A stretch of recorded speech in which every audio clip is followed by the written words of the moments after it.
Okay, I've never actually done this before. I've never planned an entire year's worth of DIY projects, but this is the year we stop winging it and we intentionally transform our home one project at a time.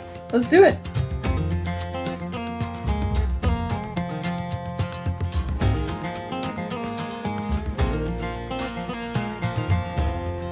Now, when I say transform our home, I'm talking full room makeovers, outdoor builds, organization projects, and maybe even a couple client projects. Hey, I'm Robyn, and welcome to Rebuild with Robyn, where we're all about transforming our homes and ourselves one project at a time. This year, instead of winging it, I actually sat down and mapped out what I want to tackle in our home. Some of these projects are big, some of them are small, and some of them might be a little ambitious, but I'm going for it. Hit subscribe and follow along to see how these builds turn out and how much of this list I actually accomplish. Okay, let's start with the big projects first.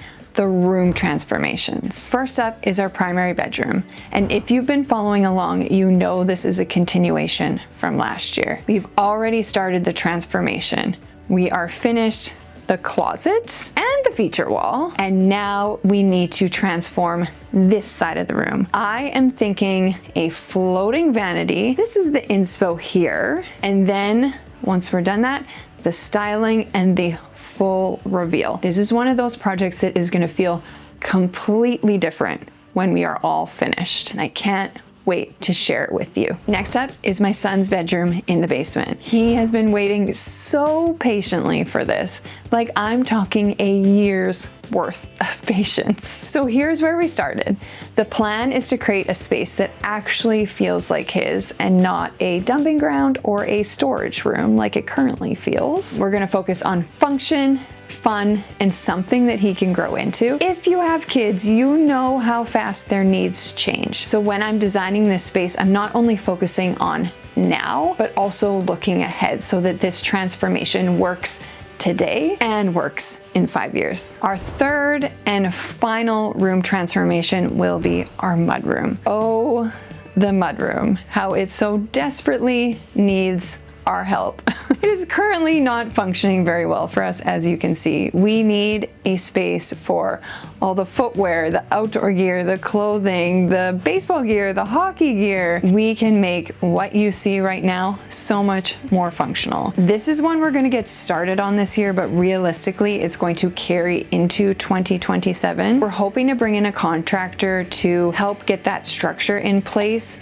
and then I will take it over from there and do all the interior finishings. So this is one of those projects that is a mix of hiring help and DIY, and I think that's something a lot of you can relate to. So if you can relate to that, or you're interested in just a mudroom makeover in general, then hit that subscribe button and follow along on our mudroom series. Now it's time to move outside. I'm finally tackling the front floating deck and the landscaping around the south side of our house. When my grandparents lived here, she had beautiful outdoor landscaping, but through my years of having young kids, that really took a toll on the landscaping.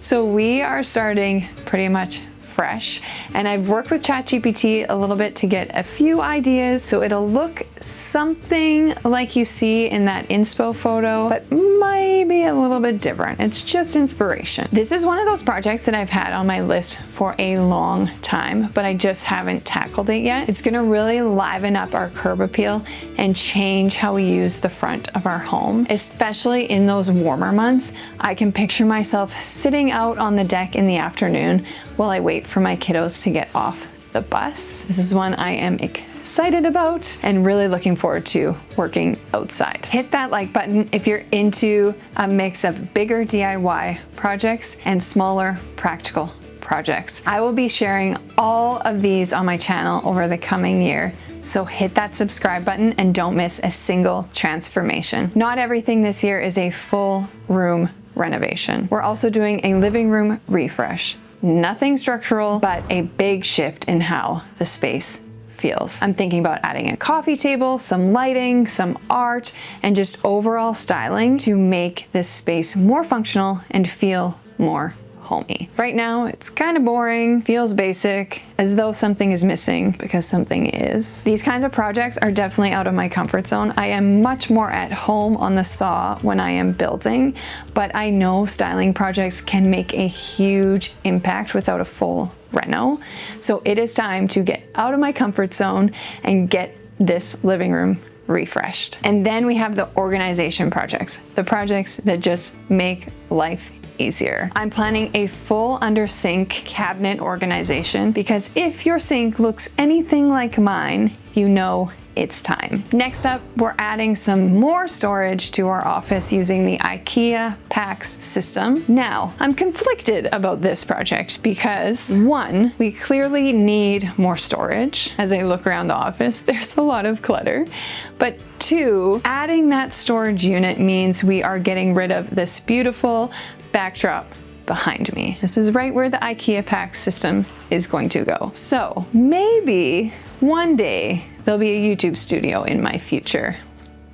Just maybe. So that's it. That's all. That's everything we're building in 2026 or planning to build anyway. Now I will say, this is the first time I've mapped out a year like this, so we'll see how it goes. Some of these projects are going to be big transformations and some are going to be quick wins and some might not go exactly as planned. But that's kind of the point. If you want to follow along as I rebuild our home one project at a time, hit subscribe so you don't miss a single transformation. And I'll see you in the next one.